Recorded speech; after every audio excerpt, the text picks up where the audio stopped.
Hey, it's Roy Calvin for episode 32 of You Don't Know Anything About Women. Let's get into the first post. Why do women randomly lose interest? I went through a painful breakup back in 2024, took 2025 off from dating, and didn't really focus on anyone as I was entirely fixated on finishing up grad school. I started using dating apps again back in December, and a pretty common theme I've seen is that if I try hard enough on the apps, I can find a new woman who seems interested in me, but almost always never lasts. After a few days, weeks, or months, the replies will get shorter, the time to respond will get longer, and they will either outright ghost me or they will tell me they aren't interested. Naturally, I'm a bit of an introvert, but if I feel comfortable with someone and they are matching my energy, I will talk a lot. During the talking stage, I try not to be sexual or come on too strong because most women do not like that. The issue is they seem most interested in the beginning and lose interest as time goes on when it should be the opposite. It's impossible to form a relationship with someone if things just never progress. If it happens once or twice, that's one thing, but it's happened to me many times.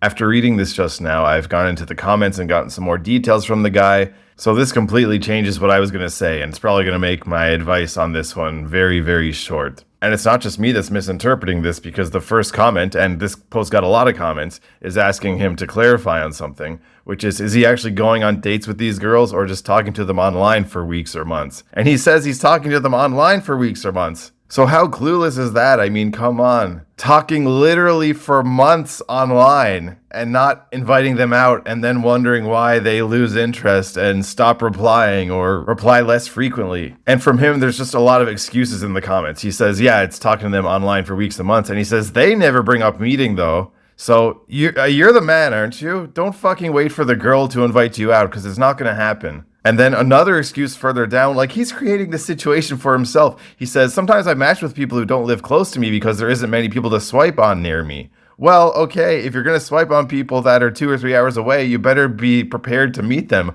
Or at the very least, don't come crying that they lose interest. And he brings up several other times in the comments, like sometimes they're not local. It seems to me like they're mostly not local, for one thing. But he says that that's the reason why, like, they don't meet up or he doesn't ask them. So that doesn't make sense either. He doesn't ask them because they're far away, but he expects them to ask him even though they are far away. Doesn't make any sense. But as I say all the time on this podcast, you can't wait for the girl to ask you out. It's just like never going to happen. You got to be the one to ask her. So it's very ironic here that you're the problem with dating apps, just like girls who get on there and they match with you. It's a dating app. They should want to talk and they should want to meet. And yeah, they just don't reply. And it's the same as you. Why are you even on there if you're going to be matching and talking to girls who you don't even have any desire to meet up with? You might think you have the desire, but you say how girls are like 3 hours away from you and you just imply that you're not going to meet them. So I was prepared to give advice on like if you keep dating a girl and she seems to lose interest progressively, that's something else that I would be able to help with. But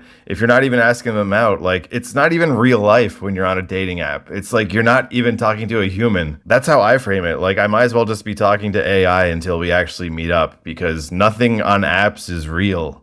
I can't believe they actually talk for months. If you're actually serious in saying that, after a few days, weeks, or months, the replies get shorter. Months! I can't imagine talking to somebody online for months without meeting up. And what's with this second to final line here? It's impossible to form a relationship with someone if things just never progress. You're not progressing them.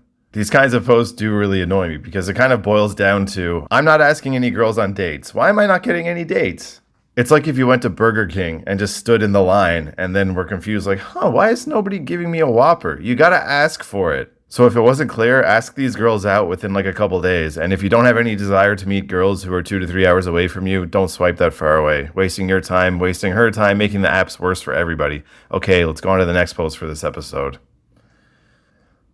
My uncle can pick up any girl on the fly.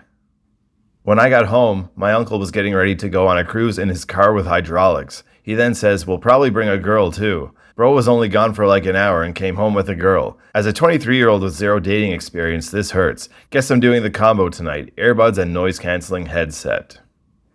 I guess the implication is that he doesn't want to hear his uncle banging this girl later on, so okay. There are actually a few comments that bring up the obvious, or at least ask OP about it, and he doesn't really reply. But this post is implying and assuming that the uncle just goes out in his car and picks up a random girl who I guess is impressed with the car or whatever and then comes home with him. But I don't think he's asking his uncle for any more details. By the way, he does live with his uncle. I've confirmed that in the comments. But this is not all that complicated. Like, the uncle probably already knows the fucking girl. He probably has Tinder or whatever and talked to her and, hey, we're going to meet at this time for our first date and I'll be driving my car. And then he brings them home, as you should try to do on every first date. There's some people saying that it's probably a hooker too, but I mean, that's possible. But probably the most unlikely scenario is what OP thinks, which is just, yeah, he picks up a random girl and brings her home. Now, that is possible too, to just meet a girl for the first time. And I don't mean talking on an app and then meeting. I mean, seriously, your first time ever meeting or talking to this girl is this day in person. You approach her and then bring her home. Yeah, that's possible. But because your uncle says it with such confidence, or to you, it seems like confidence that probably going to bring a girl home, he would have to be in the top like 0.001% of guys. And I mean with like skill, not just looks, to be able to bring a girl home like that at will.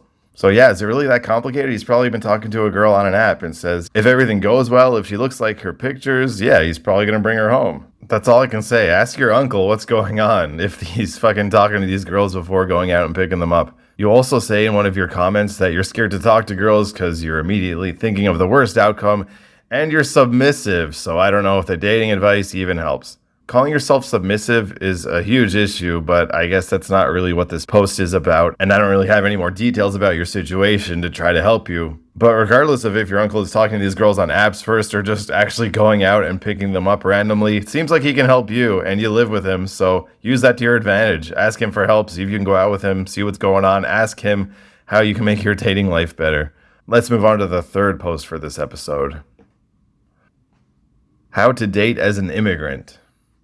I'm basically alone in another country. I know nobody in this city and I have no idea where to start if I want to date. I got Tinder, but I know its reputation as mostly a hookup app rather than something people use for serious relationships. Any ideas of where I should go or what to look for where I can meet people? I just have a suspicion that dating apps ain't it. I have no circle of friends who can introduce me to someone, so I'm kinda lost here.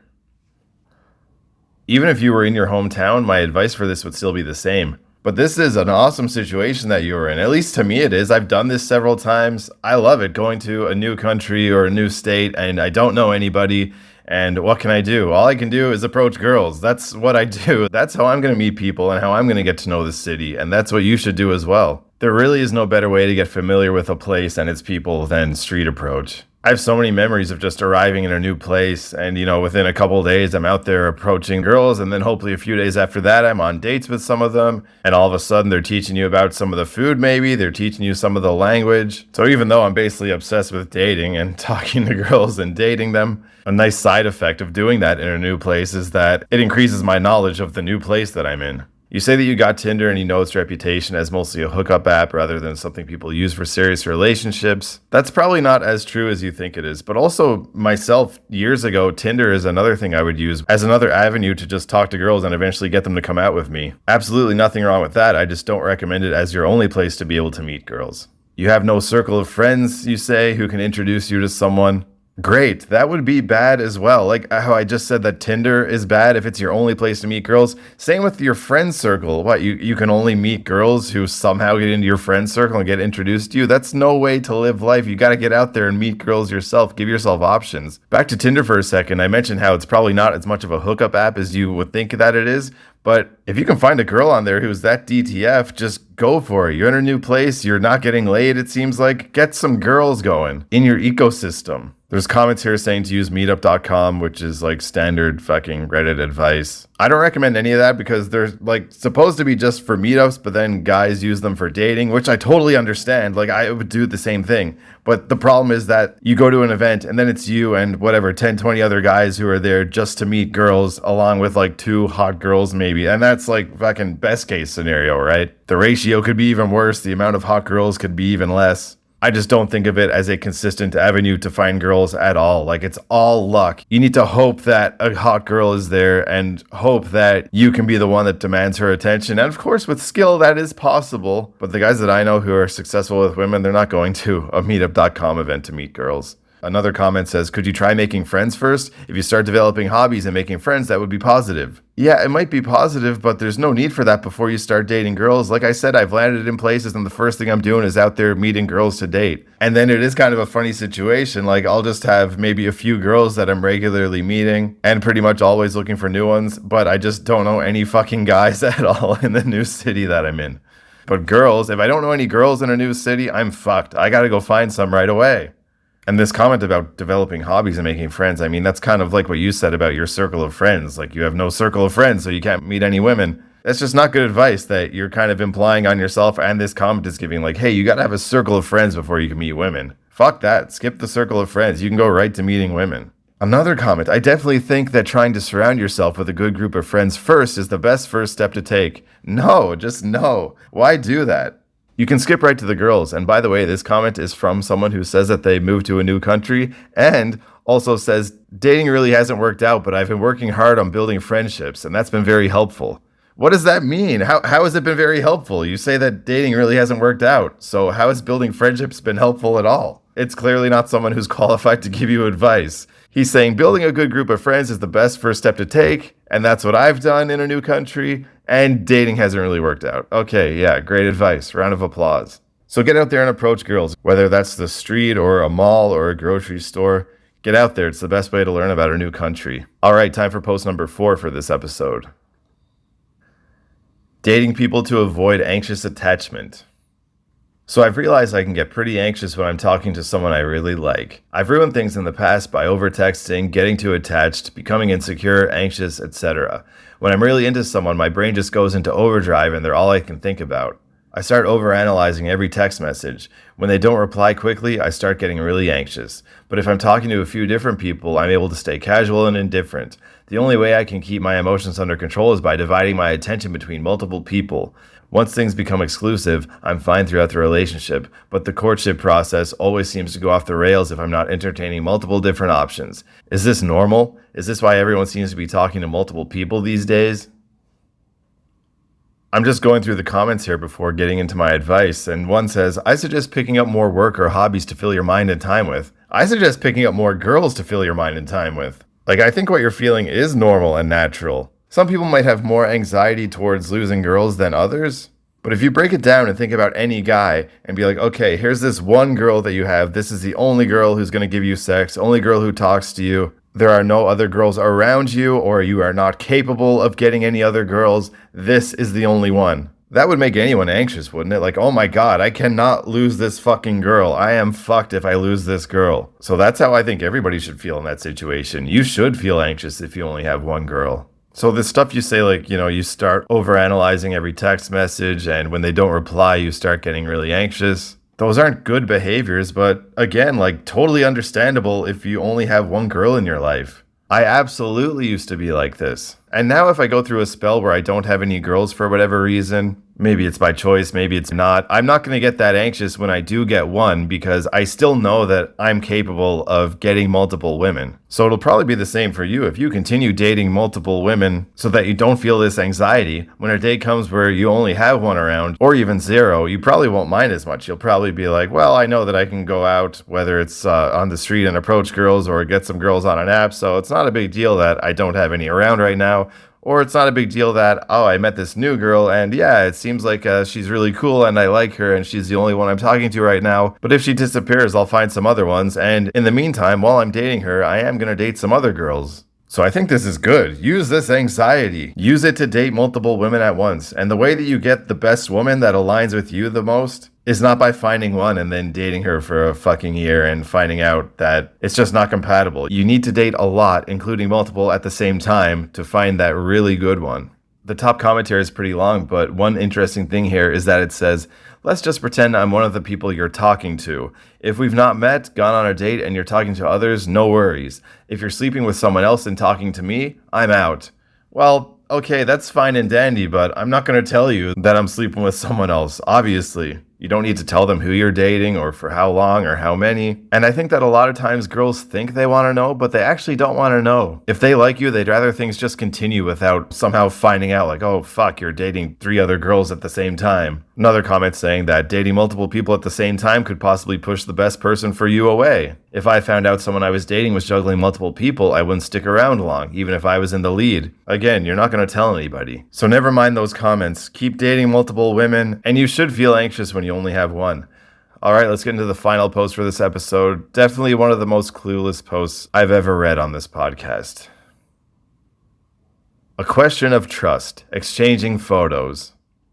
I have recently been on a dating site and I was asked to share a photo of a certain part of my body. Was told it would be reciprocated, but after I sent the photo, I received a set of photos and something just didn't seem right about them. Long story short, I ran them through Google Lens and it turns out my suspicions were correct. They were definitely not pictures of her. So the question is, would you be able to trust this person anymore after confrontation and they explain that they just wanted to share something in return? This is the type of post that just makes me go, how blind can you be? First of all, I can't imagine sending dick pics to a girl.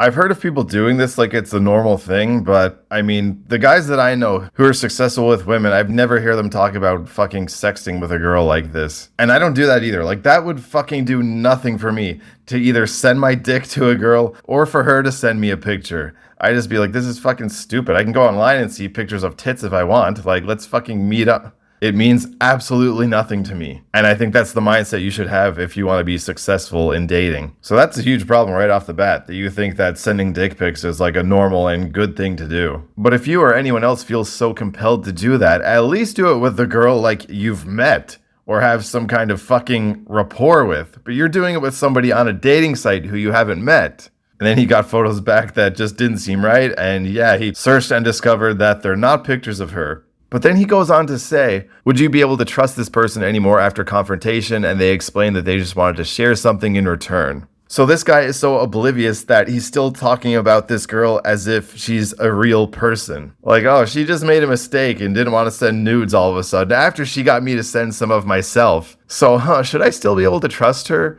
This is best summed up with one comment, which is fantastic. It says, you are probably exchanging nudes with some dude in Nigeria, which I think is the most likely situation here. The chances of this being what you think it is are extremely low. But guess what, everybody? It gets even worse. So not only has he been tricked into sending pictures of his dick to somebody, which is just something that you should never do as a blanket rule with anybody, even if the girl's like real, even if you have proof, even if you've met and banged her, just don't do that. There's no reason.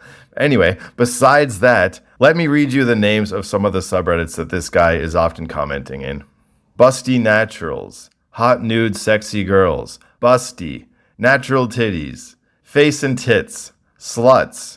So everything is in alignment here. This is the type of guy that I would think would just send his dick to somebody he's met on a dating website. By the way, girls just don't ask that. He says that he was asked to share a photo of a certain part of his body. Girls don't ask that unless they're trying to blackmail you. But again, it's probably not even a girl.